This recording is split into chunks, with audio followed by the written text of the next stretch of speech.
अस्सलामुअलैकुम, welcome back to my channel Barza की mom. कैसे हैं आप सब? आई होप कि आप सब भी ठीक होंगे और मैं भी अब कुछ ठीक हूँ।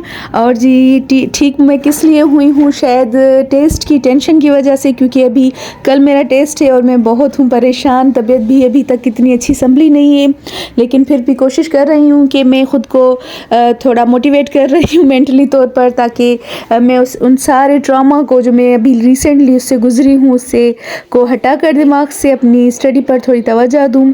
और ज़ाहिर बात है बरज़ा भी साथ में है तो मुझे हर तरफ ध्यान रखना पड़ता है। आपको पता है जब बेबी होता है छोटा सा तो वो ऑटोमेटिकली ही आपको एक्टिव कर देता है, चाहे आप कितना भी बुरा फील कर रहे हो, लेकिन उसकी वजह से आपको उठना ही पड़ता है। और ये एक तरह से एक नेमत ही है कि वरना तो बंदा शायद सुस्त होकर पड़ा ही रहे। बहरहाल अल्लाह का शुक्र है कि तबीयत काफ़ी हद तक बेहतर है।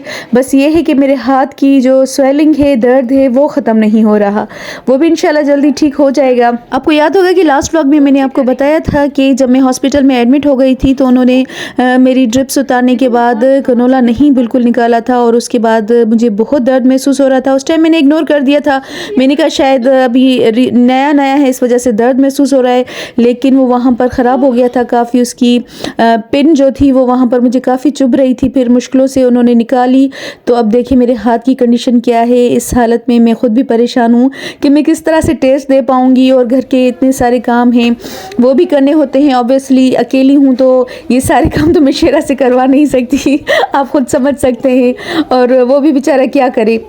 लेकिन बहरहाल घर को भी देखना होता है, बेबी को भी देखना होता है, और अल्लाह ताला हिम्मत दे भी देता है। जब आप अकेले होते हैं तो अल्लाह का साथ होता है, और अल्लाह का जब आप नाम लेते हैं तो बेशक आपकी हर मुश्किल आसान हो जाती है और हर तकलीफ़ें दूर भी हो जाती हैं। और अब मुझे वो अल्फाज जो मैंने आपको लास्ट व्लॉग में बताए थे कि मुझे किसी ने बोला था कि ये सारी जो तकलीफ़ें इंसान पर आती हैं, बीमारियाँ, परेशानियाँ, ये ज़िंदगी की रौनक है। और सीरियसली बता रही हूँ, अब ठीक होने के बाद मुझे बहुत अच्छा महसूस हो रहा है। पहले मैं थोड़ा शायद बुरा फील करती थी ज़्यादा काम करने को, लेकिन अब मुझे अच्छा लग रहा है कि ये काम करना, जितनी भी मेहनत है, एक्टिव रहना, थकावट, ये सब नेमत है। क्योंकि जब आप बीमार पड़ते हैं तब आपको एहसास होता है कि वो बीमारी कितनी बुरी है। उससे अच्छा है कि बंदा एक्टिव रहे, काम करता रहे सारा दिन, भले भाग दौड़ो, आपको बच्चे आपको बैठने ही नहीं देते, वो भी ठीक है, सब कुछ ठीक है। और ये रौनक वाकई इसी वजह से ही है कि आपको असल रौनक का जो है कदर होती है, एहसास होता है कि सेहत कितनी बड़ी नेमत है। तो अगर ये बीमारियां, ये परेशानियां, ये दुख हमारी ज़िंदगी में नहीं आए तो शायद हमें असल खुशी की, असल सुकून की जो है कदर ही ना हो। तो अल्लाह का शुक्र है तबीयत बेहतर भी हो रही है। बस हाथ का दर्द है वो भी ठीक हो ही जाएगा। तो जल्दी जल्दी अपने काम निपटा रही हूँ डेली रूटीन की, जैसे कि आपके साथ मैं शेयर करती रहती हूँ। तो अभी बस ये रोटियाँ पक रही हैं और मैंने गोश्त और मटर का सालन भी बना लिया था।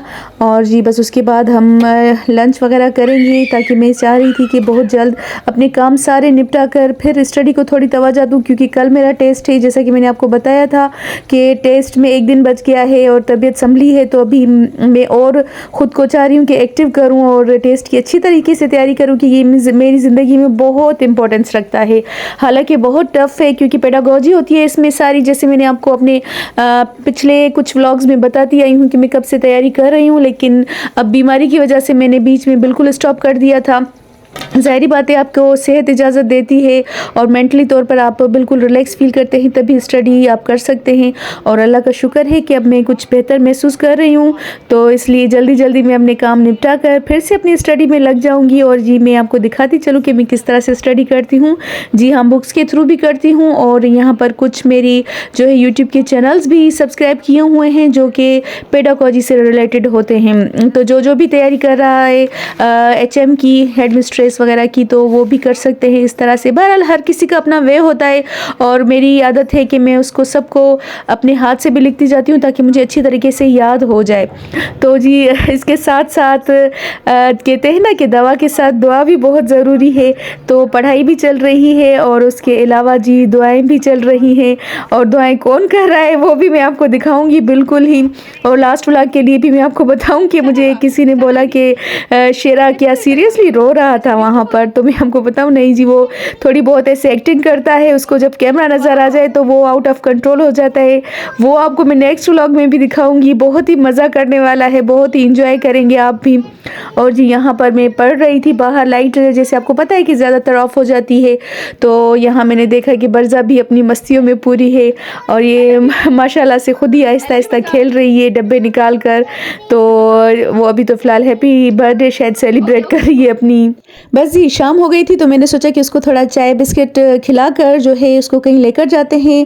और फ्रेश होना भी बहुत ज़रूरी है क्योंकि वो भी सारा दिन घर में ही होती है। तो हम यहाँ पर इसको शाम में पार्क लेकर आए और मेरे लिए भी बहुत ज़रूरी था कि मैं थोड़ा सा फ्रेश फील करूँ, क्योंकि मेंटली और फिज़िकली मैं भी काफ़ी टायर्ड फील कर रही थी। तो हमने सोचा कि चलते हैं, थोड़ा सा खुली फ़ज़ा में रिलैक्स हो जाएंगे। बरज़ा भी थोड़ा खेल लेगी और मैं भी रिलैक्स हो जाऊँगी। तो हम यहाँ पर आ गए थे, बरज़ा यहाँ एंजॉय कर रही थी और मैं अपने माइंड में कल के लिए प्लानिंग कर रही थी कि मुझे किस तरह से अपना टेस्ट सॉल्व करना है। आप सबसे भी रिक्वेस्ट करूँगी कि आप ज़रूर दुआ कीजिएगा कि हमारा टेस्ट क्लियर हो जाए ताकि ये वाली पोस्ट मुझे मिल जाए। अल्हम्दुलिल्लाह मेरी जॉब तो है, लेकिन फिर भी इंसान हमेशा आगे से आगे बढ़ना चाहता है। तो मेरी भी यही ख्वाहिश है कि ये वाला टेस्ट मैं क्लियर कर लूँ। बाकी अल्लाह के हाथ में है, जो हमारे नसीब में होता है और जो हमारे लिए अच्छा होता है। तो मैं रियली बहुत ऑप्टिमिस्टिक हूँ कि मैं यही सोचती हूँ, जब अल्लाह ताला हमारे लिए जो चीज़ सही महसूस करता है वही हमारे नसीब में लिखता है। और यकीनन अपनी तरफ से तो हर कोई कोशिश करता है, हमारी ख्वाहिशें भी होती हैं, लेकिन जो हमारी किस्मत में लिखा होता है और यकीनन वो अच्छा ही लिखा होता है। अल्लाह ताला हमसे ज़्यादा बेहतर समझता है कि हमारे लिए आगे फ्यूचर में हमारे बच्चों के लिए क्या ज़्यादा बेहतर है, तो वही होता है। तो मैं इस हिसाब से थोड़ी रिलैक्स भी हूँ कि अगर मेरे हक़ में बेहतर होगा तो ये मेरा टेस्ट क्लियर हो जाएगा, अगर नहीं होगा तो इट्स ओके, चलता है, लाइफ है। लेकिन बहरहाल लाइफ में हमेशा एक्टिव रहना चाहिए और मुझे वैसे भी बहुत अच्छा लगता है टेस्ट वगैरह में अपीयर होना, ताकि लाइफ में थोड़ा सा मज़ा रहे। ऐसे बोरिंग हो जाती है लाइफ भी। तो इंशाल्लाह इससे अपनी स्टडी भी होती रहती है, बंदा अपने पढ़ाई की टच में भी रहता है। क्योंकि हम स्कूल लेवल पर हैं तो ज़ाहिर बात है हम ये बड़े लेवल पर जो साइकोलॉजी है और ये सब चीज़ें हम बच्चों को तो नहीं पढ़ा सकते, लेकिन जब हम अपने एग्ज़ाम्स वगैरह के लिए तैयारी करते हैं तो डेफिनेटली हमें ये सब्जेक्ट पढ़ने पड़ते हैं और ये सब्जेक्ट बहुत ज़रूरी है। मैं तो सोचती हूँ कि हर मदर को जो है चाइल्ड साइकोलॉजी ज़रूर पढ़नी चाहिए। तो जनाब यहाँ पर हम वापस आ गए थे और अभी भी मेरे हाथ में बहुत स्वेलिंग थी। तो अभी जाकर मैं अंदर देखती हूँ कि रूम में क्या हो रहा है। तो यहाँ पर जी बरज़ा बैठी हुई थी, शायद कोई जादू वगैरह कर रही है, मुझे समझ नहीं आ रहा। और यहाँ पर शेरा की दुआएं चल रही हैं, वो आप भी सुन लें। हेडमास्टर बनाना या रब्बिल आलमीन, या डीओ साहब बनाना, मालिक तुम्हारे पास है या रब्बिल आलमीन, नबी के सदके या अल्लाह। बस जी ये शेरा की दुआएं हैं जो कि ख़त्म होने का नाम ही नहीं ले रही थी। और हमने कहा कि सिंपल ही है, ये दुआ करो कि टेस्ट में क्लियर हो जाए। लेकिन शेरा साहब तो पहुंच गया था मुझे डायरेक्ट हेडमिस्ट्रेस से डीओ बनाने के लिए। तो मैंने कहा मुझे इतनी भी जल्दी नहीं है, रिलैक्स होकर दुआ मांगो। बहरहाल अल्लाह से उम्मीद अच्छी रखनी चाहिए, बकौल उसके कि आप ज़्यादा मांगो अल्लाह और ज़्यादा देगा। तो चले जी, ये था शेरा का एक फ़नी सा सीन। तो ये बरज़ा भी इसको आखिर देख देख कर हैरान हो गई थी। और जी सोने से पहले मेरी प्यारी सी बरज़ा भी मेरे लिए प्रेयर कर रही है, देखें आप। मम्मा के आमीन, वेरी गुड। तो जी यहाँ वो अपने प्यारे से छोटे हाथों के साथ अपनी तोतली ज़बान में मेरे लिए दुआ मांग रही है कि मेरा टेस्ट जो है क्लियर हो जाए, अच्छा हो जाए। और इतनी प्यारे और मासूम बच्चों की दुआएं इंशाल्लाह अल्लाह ताला रद्द नहीं करेगा। तो जनाब यहाँ पर बस वो बरज़ा सो गई तो मैंने भी अपने जो है इनको मेरी कज़न ने मुझे ये मशवरा दिया कि आप जो है आयोडेक्स लगाकर इस पर शॉपर लगा दें, ताकि क्योंकि वो रग बहुत स्वेलिंग कर रही थी। और एक उसके साथ ही पेन किलर भी ले लें ताकि दर्द में काफ़ी कमी महसूस हो। तो क्योंकि कल मुझे टेस्ट देना है। बहरहाल ये मैं सारा करके सो रही हूँ। फिर कल का व्लॉग भी आपके साथ शेयर करूँगी जहाँ मैं सखर जाऊँगी कल और मेरा टेस्ट है। तो इसके साथ मुझे दीजिए इजाज़त, दुआओं में रखिएगा याद। अल्लाह हाफिज़।